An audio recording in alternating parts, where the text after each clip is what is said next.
പഴയ ആരോപണം അദ്ദേഹം ആവർത്തിക്കുന്നു. അദ്ദേഹവും മുൻ പ്രതിപക്ഷ നേതാവും. ആരാണ് കൂടുതൽ തവണ ആരോപിക്കുന്നത് എന്നത് ഞാൻ എണ്ണിയിട്ടില്ല. രണ്ടുപേരും മത്സരിച്ചാണല്ലോ. അതുകൊണ്ട് രണ്ടുപേരും ആവർത്തിച്ചുകൊണ്ടിരിക്കുന്നു. ഒറ്റ കമ്പനി മാത്രം അറിഞ്ഞു നയം മാറിയത്, വേറെ ആരും അറിഞ്ഞില്ല. ഇങ്ങനെ കൂസലില്ലാതെ കള്ളം പറയാമോ? അതൊരിക്കൽ പൊളിഞ്ഞാലെങ്കിലും ഒരല്പം ജാള്യം ഉണ്ടാവണ്ടേ? 2022-23 മദ്യനയം, ആ മദ്യനയത്തിൻ്റെ ആമുഖത്തിൽ എന്താ പറഞ്ഞത്? ഇന്ത്യൻ നിർമ്മിത വിദേശ മദ്യവും ബിയറും മറ്റ് സംസ്ഥാനങ്ങളിൽ നിന്നാണ് ഇറക്കുമതി ചെയ്യുന്നത്. ഞാൻ കോട്ടിയാണ്.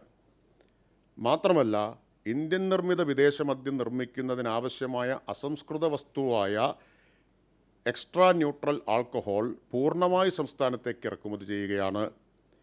കേരളത്തിൽ നിർമ്മിക്കുന്ന ഇന്ത്യൻ നിർമ്മിത വിദേശ മദ്യത്തിൽ നല്ലൊരു പങ്കും സംസ്ഥാനത്തിന് പുറത്തുള്ള മദ്യ ഉൽപ്പാദന കമ്പനികൾ കേരളത്തിലെ ഡിസ്റ്റിലറികളിലൂടെ ടൈഅപ്പ് വഴി നിർമ്മിക്കുന്നതാണ്.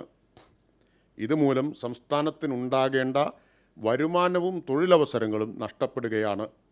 കേരളത്തിന് ആവശ്യമായ ഇന്ത്യൻ നിർമ്മിത വിദേശ മദ്യമോ ബിയറോ ഇവിടെ ഉൽപ്പാദിപ്പിക്കാൻ കഴിയുന്നില്ല.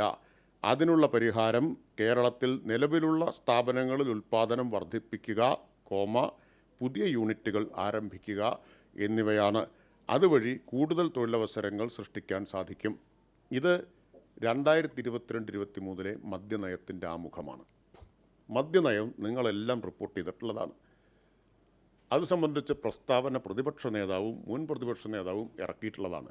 എന്നിട്ട് അവർ പറയുകയാണ് ഈ നയം മാറ്റം ആരും അറിഞ്ഞില്ല, ഒരു കമ്പനി മാത്രം അറിഞ്ഞു. പച്ചക്കള്ളമല്ലേ ഇത്? അതോ ഒരു സിനിമയിൽ ഇന്നസെൻ്റ് പറഞ്ഞതുപോലെ എന്നാൽ എനിക്കതൊന്നും ഓർമ്മയില്ല എന്നാണോ പ്രതിപക്ഷ നേതാവിൻ്റെയും മുൻ പ്രതിപക്ഷ നേതാവിൻ്റെയും നിലപാട്? അവരവർ പറഞ്ഞതെങ്കിലും ഓർമ്മ വേണ്ടേ?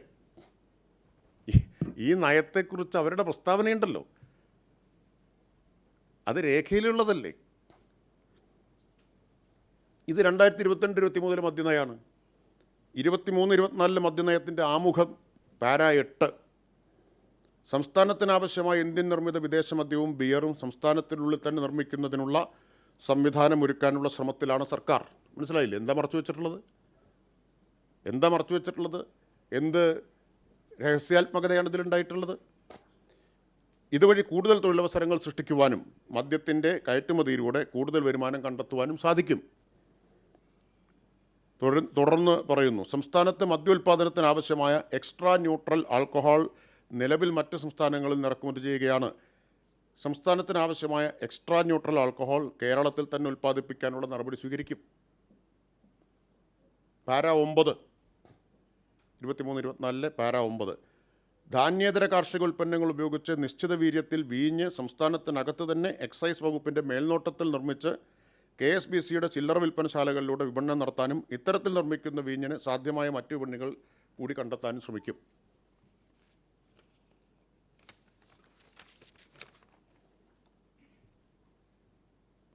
പിന്നെ പാര 24, സംസ്ഥാനത്ത് മദ്യോൽപാദനത്തിനാവശ്യമായ എക്സ്ട്രാ ന്യൂട്രൽ ആൽക്കഹോൾ കേരളത്തിൽ തന്നെ ഉൽപ്പാദിപ്പിക്കുന്നതിനുള്ള പ്രോത്സാഹനം നൽകും.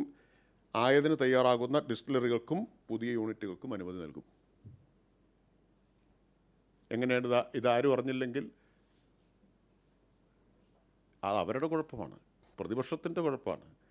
അറിഞ്ഞില്ല എന്ന് പറയാൻ പറ്റില്ല. അവരുടെ സ്റ്റേറ്റ്മെൻറ്റ് ഇതിലുണ്ട്, എൻ്റെ കയ്യിൽ അവർ ഇറക്കിയ സ്റ്റേറ്റ്മെൻറ്റുണ്ട്. ഇനി 2023-24 മദ്യനയം പ്രസിദ്ധീകരിച്ചുകൊണ്ടുള്ള സർക്കാർ ഉത്തരവുണ്ട്. ആ ഉത്തരവ് നമ്പർ 32. സംസ്ഥാനത്തെ വിദേശ മദ്യത്തിൻ്റെ ഉൽപ്പാദനവും കയറ്റുമതിയും വർദ്ധിപ്പിക്കുന്നതിനുള്ള നടപടികൾ സ്വീകരിക്കും. സർക്കാർ ഉത്തരവാണ്.